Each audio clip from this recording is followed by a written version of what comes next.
जपा कुसुम संकासम काश्यपेयम महाद्युतिम तमोरिम सर्वपापग्नम प्रणतोस्मि दिवाकरम।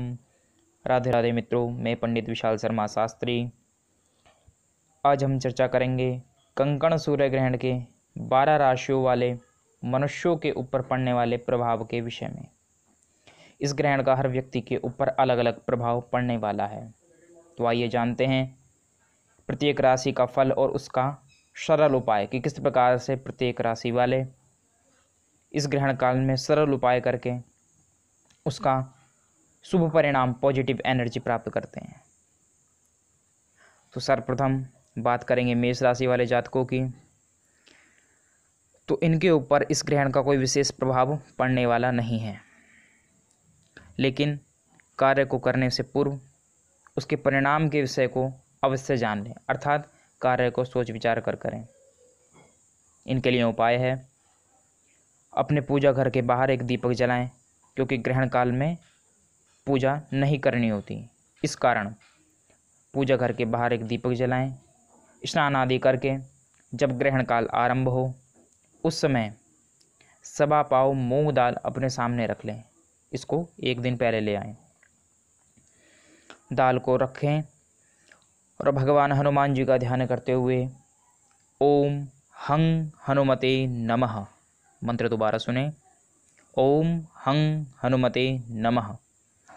इस मंत्र को 51 बार आप जपें, जिससे पवन पुत्र हनुमान की श्रेष्ठ कृपा आपको प्राप्त होगी। जो भी समस्याएं हैं दूर होंगी। आगे बढ़ते हैं, जानते हैं वृषभ राशि वाले जातकों के विषय में, उन पर किस प्रकार का प्रभाव है। अपने स्वास्थ्य का आपको ध्यान रखना है। बाहर का ज़्यादा नहीं खाना है। जो भी तला भुना है, मसालेदार जो सामान है वह नहीं खाएं। वाणी पर संयम रखें, क्योंकि आपके द्वितीय भाव में, कालपुरुष की कुंडली में द्वितीय भाव में इस ग्रहण का प्रभाव यानी आपकी राशि पड़ रही है, वाणी का स्थान है। तो वाणी में कहीं ना कहीं डिसबैलेंस हो सकता है।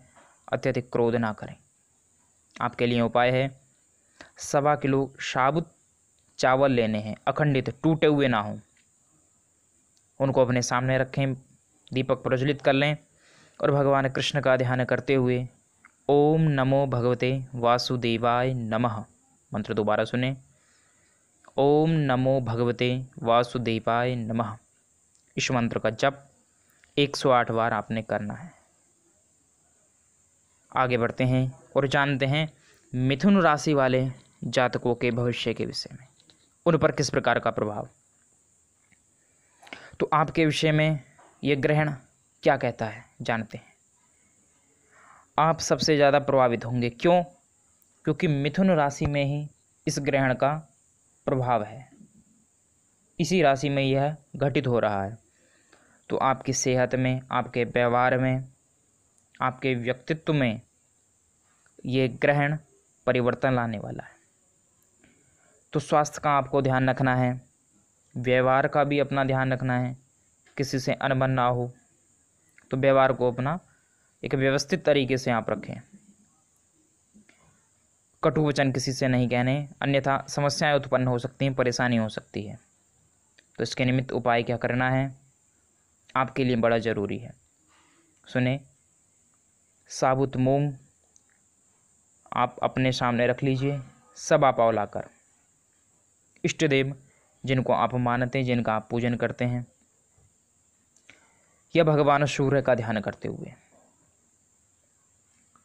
ओम सूर्याय नमः मंत्र सुने, ओम सूर्याय नमः।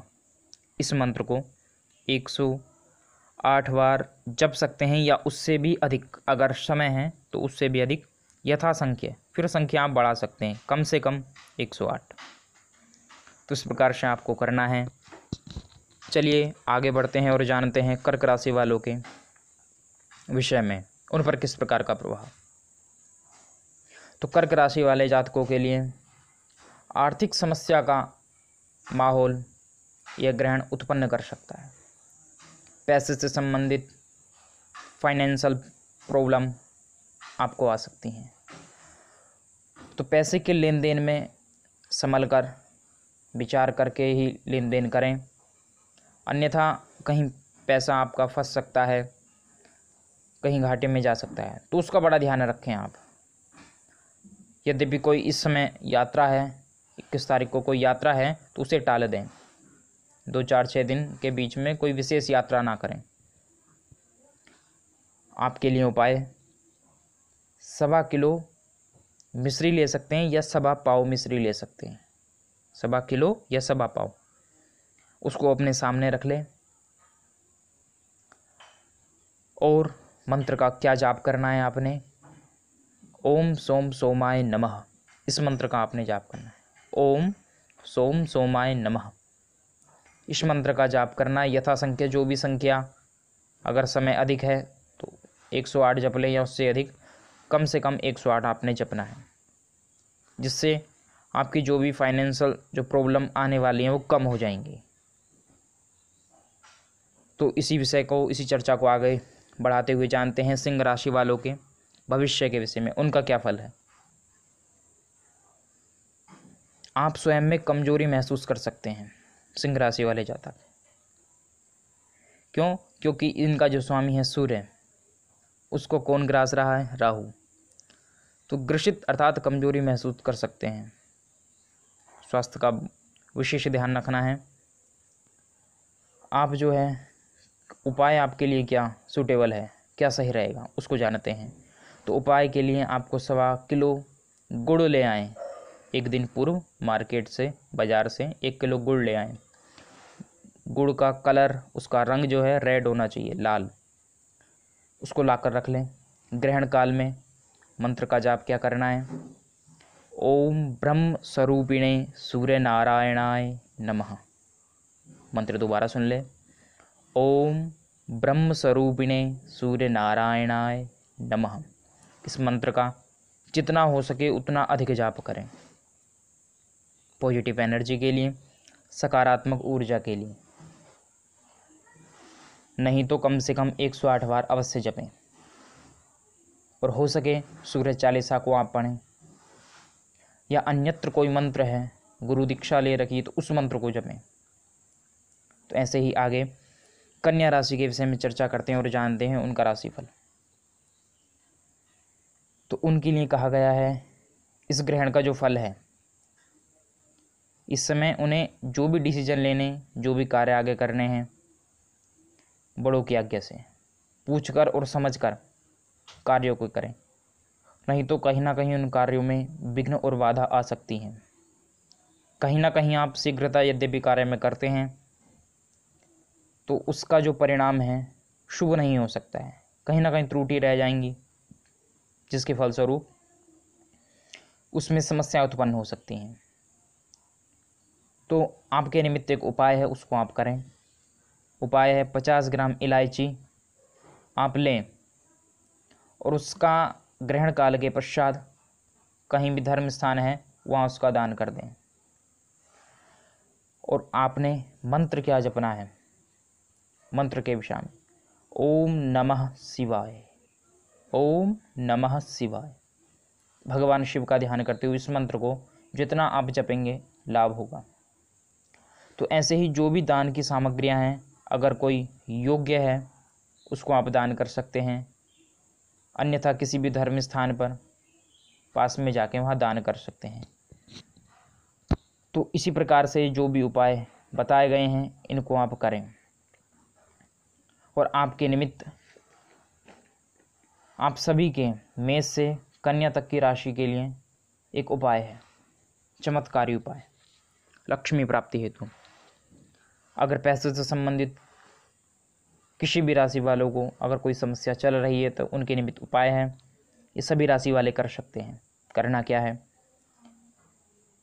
लक्ष्मी चालीसा के 11 पाठ ग्रहण काल में करने हैं।